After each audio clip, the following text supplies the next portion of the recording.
इंदुमती अपने बूढ़े पिता के साथ विंध्याचल के घने जंगल में रहती थी। जब से उसके पिता वहाँ पर कुटिया बनाकर रहने लगे, तब से वह बराबर उन्हीं के साथ रहती।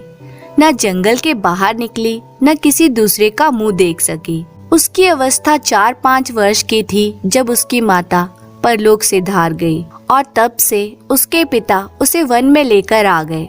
जब से वे समझने योग्य हुई, तब से वे अनेक प्रकार के वनैले पशु पक्षियों, वृक्षावलियों और गंगा की धारा के अतिरिक्त यह नहीं जानती थी कि संसार व सांसारिक सुख क्या है और उसमें कैसे कैसे विचित्र पदार्थ भरे पड़े हैं।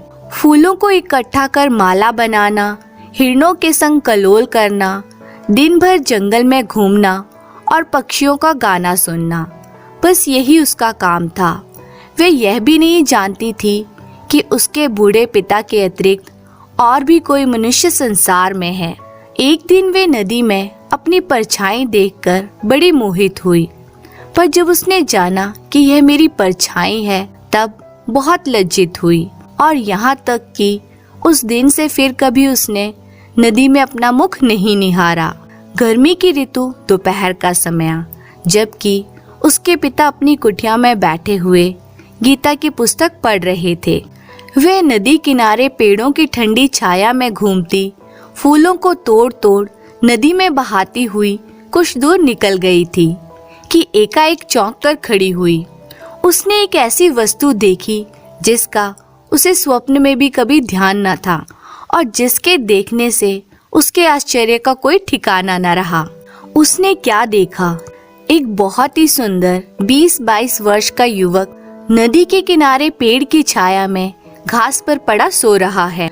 इंदुमती ने आज तक अपने बूढ़े पिता को छोड़कर किसी दूसरे मनुष्य की सूरत तक नहीं देखी थी। वे अभी तक भी यही सोच रही थी कि यदि संसार में और भी मनुष्य होंगे तो वे भी उसके पिता की तरह ही होंगे और उनकी भी दाढ़ी मूछें पकी हुई होंगी। उसने जब अच्छी तरह आंखें फाड़ फाड़ कर उस परम सुंदर युवक को देखा तो अपने मन में निश्चय किया कि मनुष्य तो ऐसा होता नहीं, हो न हो ये कोई देवता होंगे, क्योंकि उसके पिता जब देवताओं की कहानी सुनाते हैं तो उनका ऐसा ही रूप रंग बतलाते हैं। यह सोचकर वे मन में कुछ डरी और कुछ दूर पेड़ की ओट में खड़े होकर उस युवक को देखने लगी।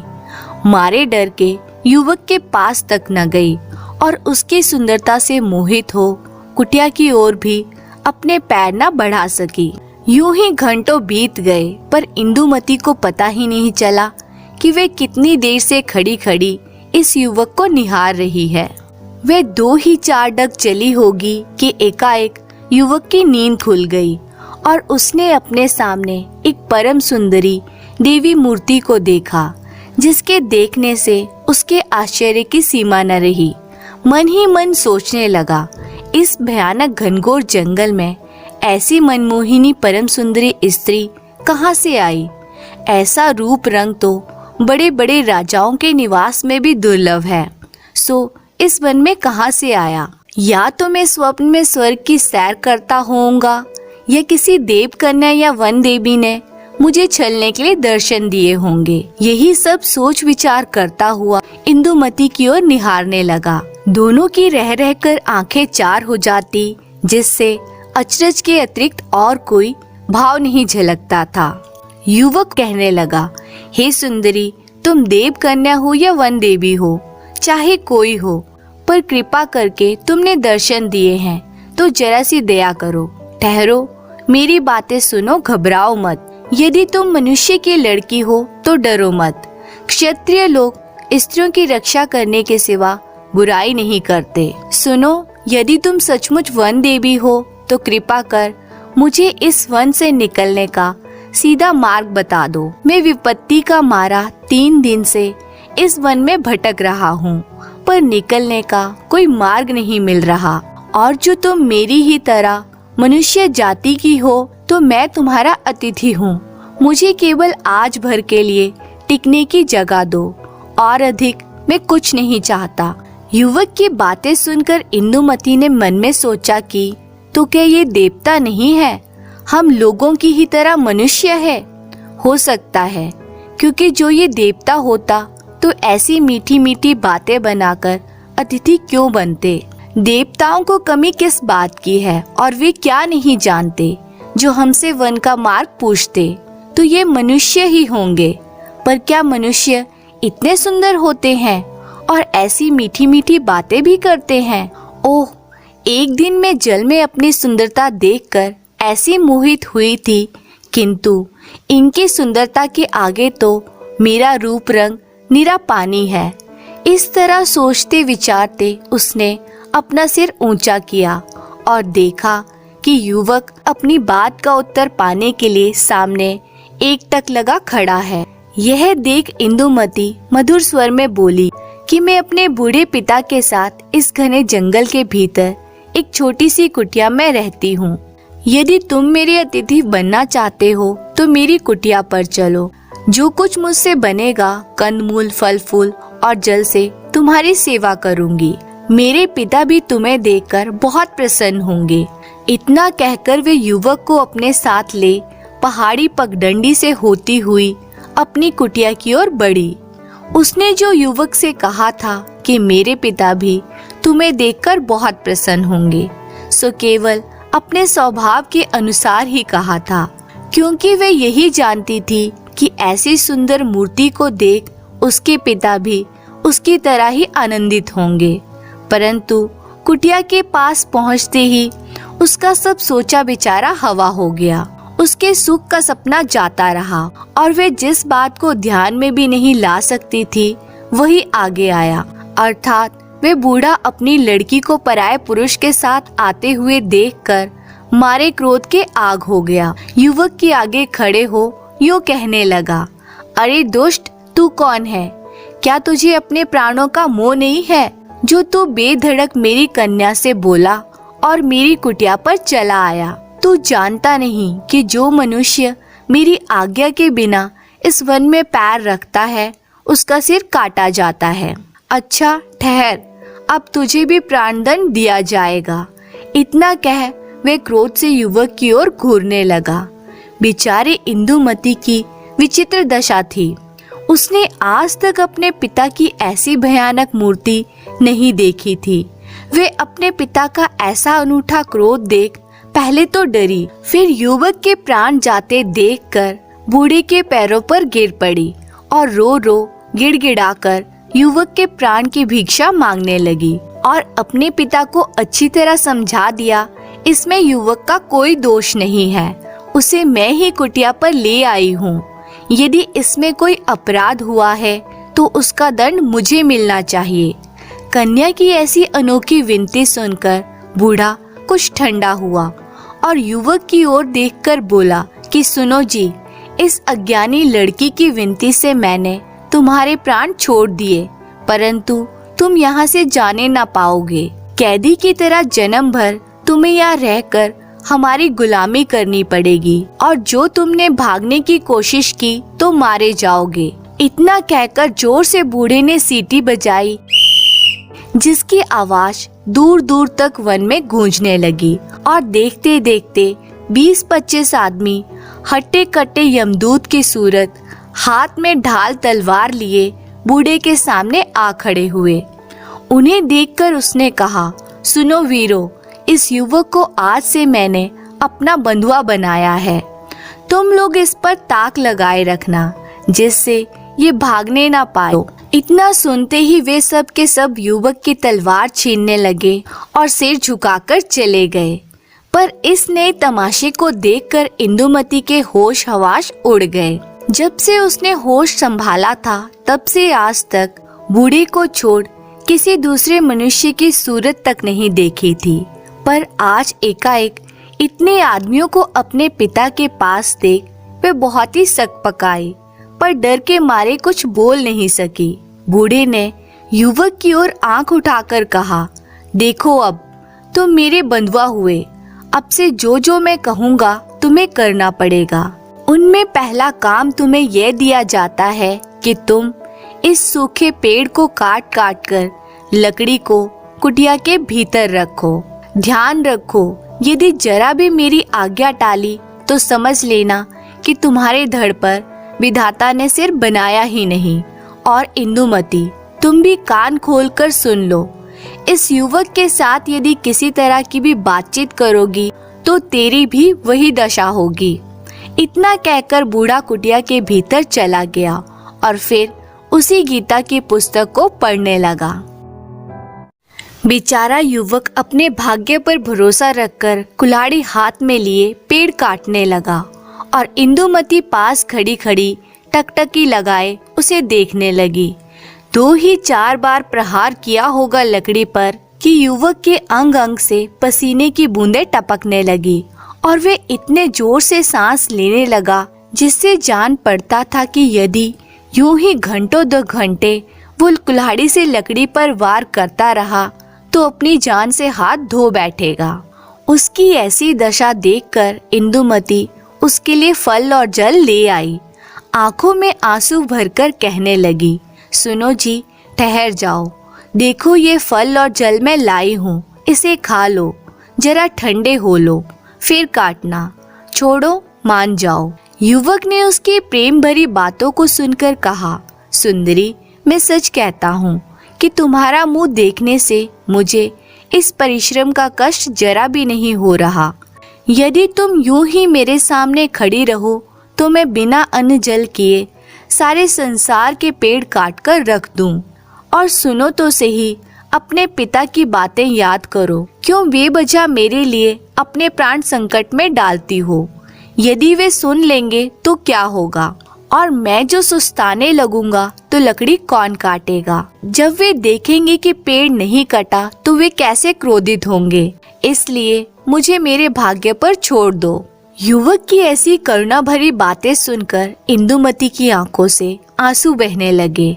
उसने युवक के हाथ से कुल्हाड़ी ले ली और कहने लगी, मेरे कहने से मेरे लाए हुए फल खाकर जरा दम ले लो, तब तक तुम्हारे बदले मैं लकड़ी काटती हूँ। युवक ने बहुत समझाया पर वे नहीं मानी और अपने कोमल हाथों से कठोर लकड़ी पर मारने लगी। युवक ने जल्दी जल्दी उसके बहुत कहने से कई एक फल खाकर 2 घूंट जल पिया। इतने में ही हाथ में नंगी तलवार लिए बूढ़ा कुटिया से निकलकर युवक से बोला, क्यों रे नीच, तेरी इतनी हिम्मत, अपने आप तो बैठा बैठा सुस्ता रहा है और मेरी लड़की से पेड़ कटवाता है। अभी तेरा सिर काटता हूँ। फिर इंदुमती की ओर घूमकर बोला, क्यों रे ढीठ, तूने मेरे मना करने पर भी इस दुष्ट से बातचीत की। रुक जा, तेरा भी वध करता हूँ। बूढ़े की बातें सुन युवक उसके पैरों पर गिर पड़ा और कहने लगा, महाशय, इस बेचारी का कोई अपराध नहीं है, इसे छोड़ दीजिए। जो कुछ दंड देना है वे मुझे दीजिए। इंदुमती भी उसके पैरों पर गिरकर कहने लगी, नहीं नहीं, इसका कोई दोष नहीं है, मैंने जबरदस्ती इससे कुल्हाड़ी ली थी, इसलिए हे पिता, अपराधिनी मैं हूँ, मुझे दंड दीजिए, इन्हें छोड़ दीजिए। उन दोनों की ऐसी बातें सुनकर बूढ़ी ने कहा, अच्छा, आज तो मैं तुम दोनों को छोड़ देता हूँ, पर देखो, फिर मेरी बातों का ध्यान ना रखोगे तो मारे जाओगे। इतना कहकर बूढ़ा कुटिया में चला गया और वे दोनों एक दूसरे का मुंह देखने लगे। इंदुमती बोली कि घबराओ मत, मेरे रहते तुम्हारा बाल भी बांका ना होगा। और युवक ने कहा, प्यारी, क्यों व्यर्थ मेरे लिए कष्ट सहती हो, जाओ कुटिया में जाओ। पर इंदुमती उसके मुंह की ओर उदास होकर देखने लगी। वे कुल्हाड़ी उठाकर पेड़ काटने लगा। इतने ही में फिर बाहर आकर बूढ़ा बोला, ओ छोकरे, संध्या हो गई है, अब रहने दे। पर देख, कल दिन भर में जो सारा पेड़ न काट डाला तो देखियो मैं क्या करता हूँ। और सुनती है रे इंदुमती, इसे कुटिया में ले जाकर सड़े गले फल खाने को और गंदला पानी पीने को दे, परंतु सावधान, मुख से एक अक्षर भी ना निकल पावे। और सुन रे लड़के, खबरदार, जो इससे कुछ भी बातचीत की तो जिंदा ना छोड़ूंगा। यह कहकर बूढ़ा पहाड़ी पगडंडी से गंगा तट की ओर उतरने लगा और उसके जाने पर इंदुमती मुस्कुराकर युवक का हाथ थामे हुए कुटिया के भीतर गई और वहां जाकर उसने पिता की आज्ञा को मेट कर सड़े गले फल और गंदले पानी के बदले अच्छे अच्छे मीठे फल और सुंदर साफ पानी युवक को दिया। और युवक के बहुत आग्रह करने पर भी दोनों ने साथ फलाहार किया। फिर दोनों बूढ़े के आने में देर समझ बाहर चांदनी में बैठकर बातें करने लगे। आधी रात जा चुकी थी। वन में चारों ओर भयानक बनैले जंतुओं के गरजने की ध्वनि फैल रही थी। 4 आदमी हाथ में तलवार और बर्छा लिए कुटिया के चारों ओर पहरा दे रहे थे। कुटिया से थोड़ी ही दूरी पर एक ढलाउआ चोटी पर 10-12 आदमी बातें कर रहे थे। इंदुमती का पिता एक चटाई पर बैठा है और सामने 10-12 आदमी हाथ बांधे जमीन पर बैठे हैं। बड़ी देर सन्नाटा रहा। फिर बूढ़े ने कहा, सुनो भाइयों, इतने दिनों पीछे परमेश्वर ने हमारा मनोरथ पूरा किया। जो बात एक प्रकार से अनहोनी थी सो आपसे आप हो गई। ये परमेश्वर ने ही किया, नहीं तो बेचारी इंदुमती का बेड़ा पार कैसे लगा। देखो, जिस युवक की रखवाली के लिए आज तीसरी पहर मैंने तुम लोगों से कहा था, वह अजयगढ़ का राजकुमार या यूँ कहो कि अब राजा है। इसका नाम चंद्रशेखर है। इसके पिता राजशेखर को उसी बेईमान काफिर इब्राहिम लोदी ने दिल्ली में बुला विश्वासघात कर मार डाला था। तब से ये लड़का इब्राहिम के घात में लगा था। अभी थोड़े दिन हुए जो बाबर से इब्राहिम की लड़ाई हुई है, उसमें चंद्रशेखर ने वेश बदलकर और इब्राहिम की सेना में घुसकर उसे मार डाला। यह बात कहीं एक सेनापति ने देख ली और उसने चंद्रशेखर का पीछा किया। बेचारा ये भागा और कई दिन पीछे उसे द्वंद्व युद्ध में मार अपने घोड़े को गवा बैठा। राह भूलकर अपने राज्य की ओर न जाकर इस ओर आया और कल मेरी कन्या का अतिथि बना। आज उसने ये सब बातें जलपान करते करते इंदुमती से कही, जो मैंने आड़ में खड़े होकर सब सुन ली। वे दोनों एक दूसरे को जी जान से चाहने लगे हैं।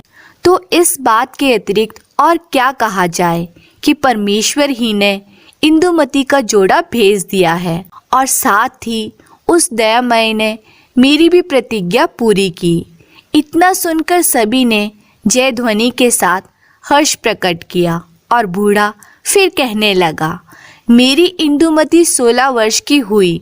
अब उसे कुंवारा रखना किसी तरह उचित नहीं है और ऐसी अवस्था में जबकि मेरी प्रतिज्ञा भी पूरी हुई और इंदुमती के योग्य वर भी मिल गया है।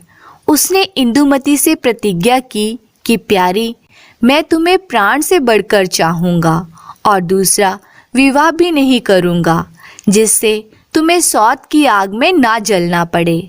भाइयों देखो, स्त्री के लिए इससे बढ़कर कौन बात सुख देने वाली है। मैंने जो चंद्रशेखर को देखकर इतना क्रोध प्रकट किया था, उसका आशय यही था कि यदि दोनों में सच्ची प्रीत का अंकुर जागेगा तो दोनों का ब्याह कर दूंगा, और जो ऐसा ना हुआ तो युवक आप डर के मारे भाग जाएगा। परंतु यहाँ तो परमेश्वर को इंदुमती का भाग्य खोलना था और ऐसा ही हुआ। बस कल ही मैं दोनों का ब्याह करके हिमालय चला जाऊंगा और तुम लोग वर कन्या को उनके घर पहुंचाकर अपने अपने घर चले जाना। 12 वर्ष तक जो तुम लोगों ने तन मन धन से मेरी सेवा की और इसका ऋण सदा मेरे सिर पर रहेगा, और जगदीश्वर इसके बदले में तुम लोगों के साथ भलाई करेगा। इतना कहकर बूढ़ा उठ खड़ा हुआ और वे लोग भी उठे। बूढ़ा कुटिया की ओर घूमा और वे लोग पहाड़ी के नीचे उतर गए। ओ प्रेम, तू धन्य है जिस इंदुमती ने आज तक देवता की तरह अपने पिता की सेवा की और भूल कर भी कभी आज्ञा न टाली। आज वह प्रेम के फंदे में फंसकर उल्टा वर्ताव करती है। वृद्ध ने लौटकर क्या देखा कि दोनों कुटिया के पिछवाड़े चांदनी में बैठ बातें कर रहे हैं। यह देखकर वे बहुत प्रसन्न हुआ और कुटिया में जाकर सो गया। पर दोनों नए प्रेमियों ने बातों ही बातों में सारी रात बिता दी। सवेरा होते ही युवक कुल्हाड़ी लेकर पेड़ काटने लगा और इंदुमती सारा काम छोड़कर खड़ी खड़ी उसके मुख की ओर देखने लगी। थोड़ी ही देर में युवक के सारे शरीर से पसीना टपकने लगा और चेहरा लाल हो गया। इतने में वृद्ध ने आकर गरज कर कहा, ओ लड़के, बस पेड़ बाद में काटना, पहले जो लकड़ियां काटी है उन्हें उठाकर कुटिया के पीछे ढेर लगा दे। इतना कहकर बूढ़ा चला गया और युवक लकड़ी उठा उठाकर कुटिया के पीछे ढेर लगाने लगा। उसका इतना परिश्रम इंदु से ना देखा गया और बड़े प्रेम से वह उसका हाथ थामकर बोली, प्यारे ठहरो, बस करो, बाकी लकड़ियां मैं रखाती हूँ। हाय, तुम्हारा परिश्रम देखकर तो मुझे बहुत कष्ट हो रहा है। प्यारे, तुम राजकुमार होकर आज लकड़ी काटते हो, ठहरो, तुम सुस्ता लो। युवक ने मुस्कुराकर कहा, प्यारी सावधान, ऐसा भूल कर भी न करना। अपने पिता का क्रोध याद करो। अब की बार उन्होंने तुम्हें लकड़ी उठाते देख लिया या हम दोनों को बोलते देख लिया तो सर्वनाश हो जाएगा। इतना सुनकर इंदुमती की आंखों में आंसू भर आए। वे बोली, प्यारे, मेरे पिता का तो बहुत अच्छा स्वभाव था, सो तुम्हें देखते ही एकदम से ऐसे बदल क्यों गए? वह तो ऐसे नहीं थे, अब उन्हें क्या हो गया? आज तक मैंने उन्हें कभी भी क्रोध करते नहीं देखा था। खैर, जो भी हो, तुम ठहरो, दम ले लो, तब तक मैं इन लकड़ियों को फेंक देती हूँ।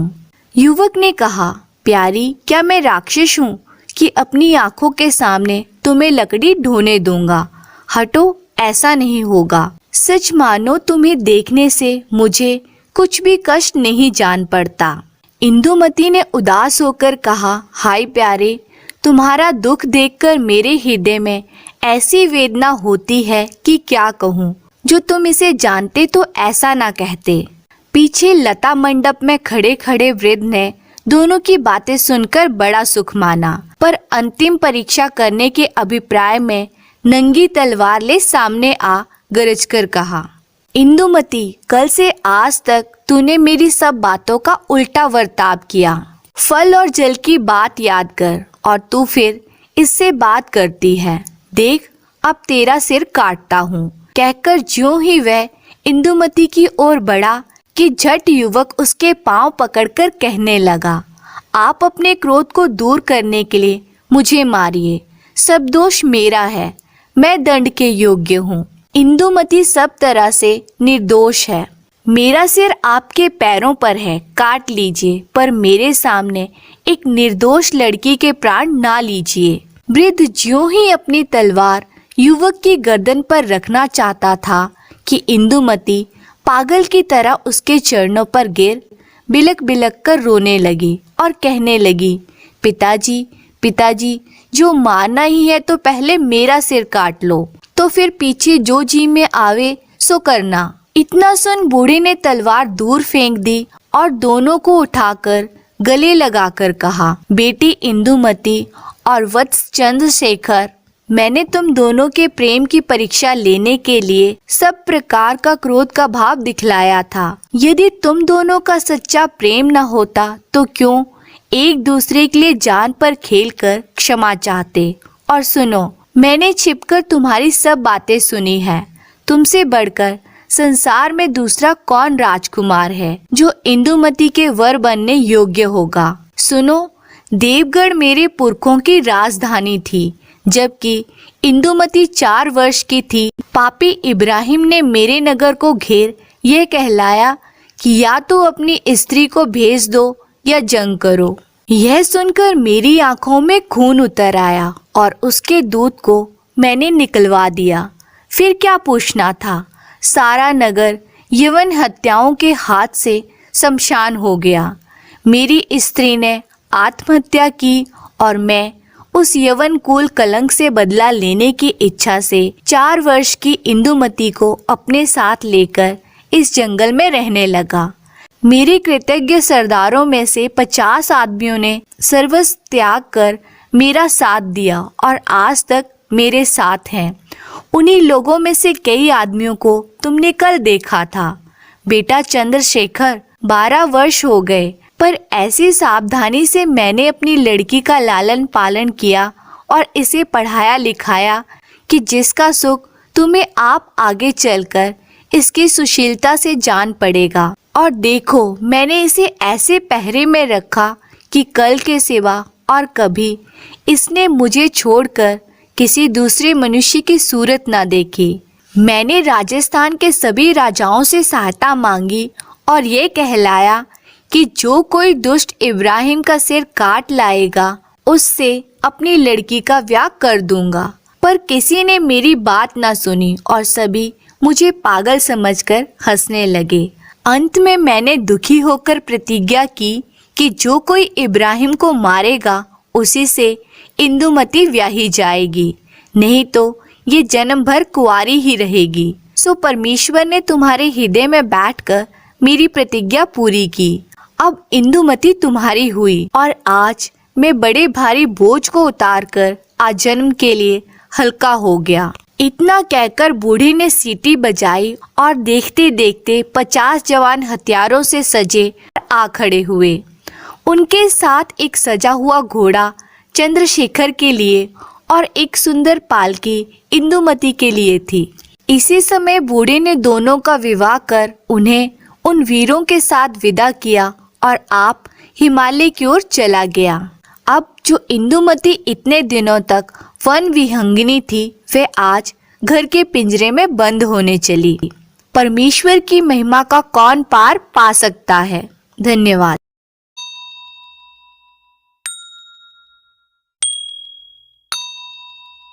किसी प्रदेश में एक गडरिया रहता था। वे बहुत ही गरीब था। उसकी एक के बाद 4 लड़कियां हुई। गडरिया और उसकी पत्नी चाहते थे कि उनके घर पुत्र का जन्म हो, इसलिए वे अपनी लड़कियों को अच्छा नहीं मानते थे। एक दिन गडरिया की पत्नी ने उससे कहा, घर में थोड़ा आटा पड़ा है, घी भी है, हलवा खाने का मन कर रहा है, क्यों न आज हलवा बना दूं। गडरिया राजी हो गया। गडरिया और उसकी पत्नी चाहते थे कि जब उनकी लड़कियां सोई रहे तभी हलवा खाया जाए। उसकी पत्नी हलवा बना ही रही थी। उसी बीच एक एक करके वे चारों लड़कियां उठ गई। गडरिया ने अपनी बेटियों से कहा, चलो हम दूर जंगल में बेर खाने चलते हैं। उन लड़कियों को बेर बहुत अच्छे लगते थे। वे तुरंत तैयार हो गईं। गडरिया उन चारों लड़कियों के साथ बेर के जंगल चला गया।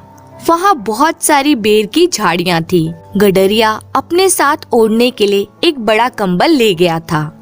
उसने उन चारों लड़कियों से कहा, तुम उधर बेर खाती जाओ, मैं यहाँ पर बैठा रहूंगा। जब तुम ढेर सारे बेर खा लोगी तो तुम मुझे यहाँ पर मिलना। लड़कियाँ पेड़ों से बेर तोड़ते तोड़ते काफी आगे चली गई। गडरिया ने वहाँ एक झाड़ी के ऊपर अपना कंबल डाल दिया। दूर से कंबल को देखकर लग रहा था कि वहाँ कोई आदमी बैठा हुआ है। गडरिया को तो हलवा खाने की पड़ी थी। वे उन चारों लड़कियों को छोड़कर घर वापस आ गया। घर आकर उसकी पत्नी और उसने हलवा खाया। इस घटना को बीते कई दिन, महीने और वर्ष हो गए। लड़कियों के कारण गडरिया के घर में चहल पहल रहती थी। उन लड़कियों को जंगल छोड़ने के बाद गडरिया और उसकी पत्नी को घर काटने को दौड़ने लगा। एक दिन गडरिया अपनी पत्नी से बोला, हमने अपनी मासूम बच्चियों को जंगल में छोड़कर बहुत बड़ा पाप किया है। इतने साल बीत गए, पता नहीं वे कहाँ किस हाल में होंगी। उसकी पत्नी बोली, ऐसा मत कहो, मेरा मन कहता है हमारी लड़कियां कहीं जरूर अच्छी जगह होंगी। अपनी पत्नी से विचार विमर्श कर गडरिया अपनी लड़कियों को ढूंढने जंगल चल पड़ा। वहाँ उसने आसपास के लोगों से लड़कियों के बारे में पूछा, परंतु कोई भी उनके बारे में नहीं जानता था। एक दिन बेर के जंगल में एक आदमी गडरिया को मिला। गडरिया के पूछने पर वह बोला, इस बेर के जंगल के आसपास कोई बस्ती नहीं है। यहाँ रात को खतरनाक जानवर घूमते रहते हैं। गडरिया आगे बढ़ता गया। कुछ दूर चलने पर उसे कुछ हड्डियां पड़ी हुई दिखाई दी। उसे पक्का विश्वास हो गया कि उसकी लड़कियों को जंगली जानवरों ने मारकर खाया होगा।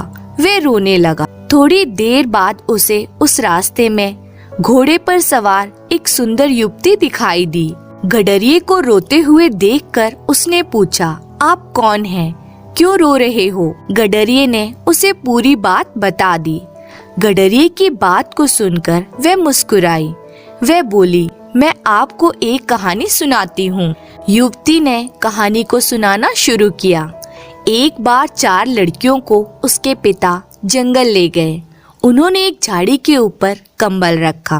लड़कियां दूर से ही उस कंबल को ही अपना पिता समझती रही। उन लड़कियों ने खूब बेर खाए और कुछ अपने माता पिता के लिए भी रखे थे। जब उन्हें घर चलने का ध्यान आया तो उन्होंने देखा उनके पिता उन्हें छोड़कर जा चुके थे। उन्हें घर का रास्ता मालूम नहीं था। रात बहुत ज्यादा हो गई थी। वे जोर जोर से रोने लगे। तभी उन्हें घोड़े पर एक सवार दिखाई दिया। उन्होंने घोड़सवार को अपनी परेशानी बता दी। वे घोड़सवार बोला, मैं इस क्षेत्र का राजा। राजा ने उन 4 बहनों को घोड़े पर बिठा लिया। वे उनको अपने साथ राजमहल ले गया। उस राजा के 4 बेटे थे। उसने अपने 4 बेटों की शादी उन लड़कियों से कर दी। बेटी, मैंने भी अपनी 4 लड़कियों को जंगल में छोड़ दिया था। तुम्हारी कहानी की लड़कियों का तो राजकुमारों से विवाह हो गया। मेरी बेटियां पता नहीं कहाँ किस हाल में होंगी। वे जीवित होंगी भी या नहीं। वे लड़की बोली, आप मेरे साथ मेरे घोड़े पर बैठ जाओ। मैं आपको एक जगह ले चलती हूँ। क्या पता आपको अपनी खोई हुई बेटियों के बारे में पता चल जाए। गडरिया उस युवती के साथ घोड़े पर बैठ गया। वे दोनों एक राजमहल में पहुँचे। उस युवती ने गडरिये को अतिथि विश्राम गृह में पहुँचा दिया। थोड़ी देर बाद उस युवती के साथ 3 और युवतियाँ विश्राम गृह में पहुँची। उन युवतियों को देखकर गडरिया सोचने लगा, मेरी लड़कियां अगर आज जीवित होती तो शायद इन्हीं की उम्र की होती। इन 4 युवतियों की शक्ल सूरत मेरी बेटियों से भी मिल रही है। हो सकता है ये मेरी ही बेटियां हो। मुझ गरीब की बेटियां और इस राजमहल में। नहीं नहीं, ये मेरी बेटियां नहीं हो सकती। पिताजी, जिस हलवे को खाने के लिए आपने हमें बेर के जंगल में छोड़ दिया था, क्या वह हलवा अभी भी बचा है? सबसे छोटी लड़की की कही इस बात से गडरिया अपनी सोच की दुनिया से बाहर आ गया। मुझ गरीब की बेटियां इस महल में। गडरिये ने आश्चर्य व्यक्त किया। पिताजी, इस संसार में जो भी स्त्री या पुरुष जन्म लेता है वह पूर्व जन्मों के कर्मों के अनुसार अपना भाग्य साथ लेकर आता है। आपने अपनी जिम्मेदारियों से बचने के लिए हमें बेर के जंगल में छोड़ दिया था, किंतु हमारे भाग्य में इस राज परिवार की बहू होना लिखा था। सबसे बड़ी लड़की बोली। गडरिया अपनी बेटियों को पाकर बहुत खुश हुआ। अपने दुष्कर्मों के लिए उसने अपनी बेटियों से क्षमा मांगी और इस तरह अपनी बेटियों को दोबारा वापस पाकर वे बहुत खुश हुआ। एक बार की बात है, गर्मियों के दिन थे। दिन का तीसरा पहर बीत रहा था। सूर्य की किरणें आग के समान पड़ रही थी। सभी जीव जंतुओं का बुरा हाल था। पेड़ पौधे तक गर्मी से झुलस रहे थे।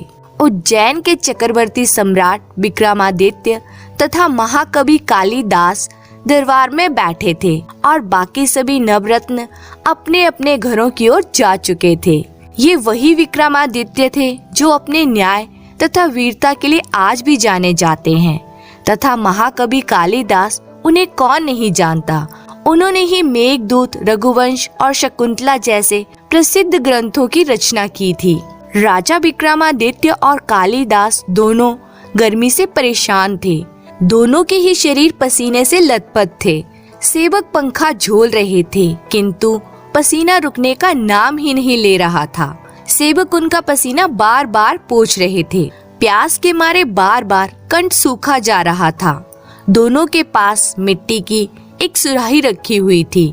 प्यास बुझाने के लिए उन्हें बार बार पानी पीना पड़ रहा था। सुराही के ठंडे पानी को पीकर उन्हें कुछ समय के लिए राहत मिल जाती थी। राजा विक्रमादित्य अत्यधिक सुंदर थे। गर्मी और पसीने की बूंदें उनके चेहरे पर ओस की तरह चमक रही थी। राजा विक्रमादित्य और कालिदास के बीच बहुत ही अच्छी मित्रता थी। उनमें हमेशा नोकझोंक चलती रहती थी। एक दूसरे को मूर्ख बनाने का अवसर दोनों ही खोजते रहते थे। विक्रमादित्य ऐसे किसी भी अवसर को गंवाना नहीं चाहते थे, पर महाकवि कालिदास भी उन्हें करारा उत्तर दे देते थे। होता यह था कि पहल राजा करते थे और अंत में महाकवि उन्हें मूर्ख बना देते थे। अचानक विक्रमादित्य का ध्यान महाकवि के मुख पर गया। उन्हें मूर्ख बनाने के लिए राजा मचल उठे। वे बोले, महाकवि, इसमें कोई संदेह नहीं कि आप विश्व के सबसे विद्वान, चतुर तथा गुणी व्यक्ति हैं, किंतु साथ ही साथ यदि ईश्वर ने आपको सुंदर रूप भी दिया होता तो कितना अच्छा होता। कालिदास ने कहा, महाराज, इसका उत्तर मैं आपको आज नहीं कल दूंगा। संध्या होते ही कालिदास दरबार से सीधे सुनार के घर गए। उन्होंने सुनार को रातों रात सोने की अति सुंदर सुराही तैयार करने का आदेश दिया और घर लौट आए। दूसरे दिन दरबार लगने से पहले ही कालिदास वहां जा पहुँचे। उन्होंने राजा की मिट्टी की सुराही हटाकर उसके स्थान पर सोने की सुंदर सुराही पहले की तरह रख दी। ठीक समय पर दरबान ने आवाज लगाई, जम्बूद्वीप अधिपति महाराज धीराज विक्रमादित्य पधार रहे हैं। राजा अपने अंगरक्षकों के साथ दरबार में पधारे। सभी सभासदों, नवरत्नों तथा गणमान्य व्यक्तियों ने उठकर उनका स्वागत किया। राजा के सिंहासन पर बैठते ही सभी ने अपने अपने आसन ग्रहण किए। आज भी गर्मी का कहर बरस रहा था। पंखे जोर जोर से झोले जा रहे थे, किंतु हवा भी गर्म थी। कार्यवाही प्रारंभ होने से पहले ही महाराज को प्यास लगी। उन्होंने पानी के लिए इशारा किया। एक सेवक ने उनकी सुराही से पानी निकालकर गिलास भरा। पानी होठों से लगते ही महाराज सेवक पर क्रोधित हो गए। वे क्रोध पूर्वक बोले, क्या सुराही में उबला हुआ पानी भरा है? सेवक थर थर कांपने लगा। कालिदास ने तुरंत सुराही से कपड़ा हटाया। सोने की सुराही की चमक देखकर सभी दंग रह गए। यह क्या, सोने की सुराही? वहां मौजूद सभी लोग सुराही की सुंदरता का गुणगान करने लगे। कोई असली सोने की तारीफ करता तो कोई उनकी बनावट और गढ़ाई की। राजा विक्रमादित्य का क्रोध थमा नहीं। वे बोले, पानी भी कहीं सोने की सुराही में रखा जाता है? कहाँ गई मिट्टी की सुराही? सोने की सुराही यहाँ किस मूर्ख ने रखी थी? पास खड़े हुए कालिदास ने कहा, क्षमा करें महाराज, वह मूर्ख मैं ही हूँ। मैंने ही सोने की सुराही यहाँ रखी थी। महाराज आश्चर्य से बोले, महाकवि, आप कैसे ये काम कर सकते हैं? हाँ महाराज, ये मैंने ही रखी थी। पहले वाली सुराही बेहद बदसूरत और गंदी लग रही थी। मैंने सोचा कि सुंदरता के पुजारी के पास बदसूरत सुराही किस मूर्ख ने रखवाई है, इसलिए उसे हटाकर उसके स्थान पर असली सोने की सुंदर सुराही रख दी। क्या आपको पसंद नहीं आई महाराज? इतना कहकर वह चुप हो गया। महाकवि कालिदास का व्यंग्य महाराज समझ गए। उन्होंने तुरंत महाकवि से माफी मांगी। किसी भी व्यक्ति के गुणों का महत्व होता है, ना कि उसके रंग या रूप का। धन्यवाद।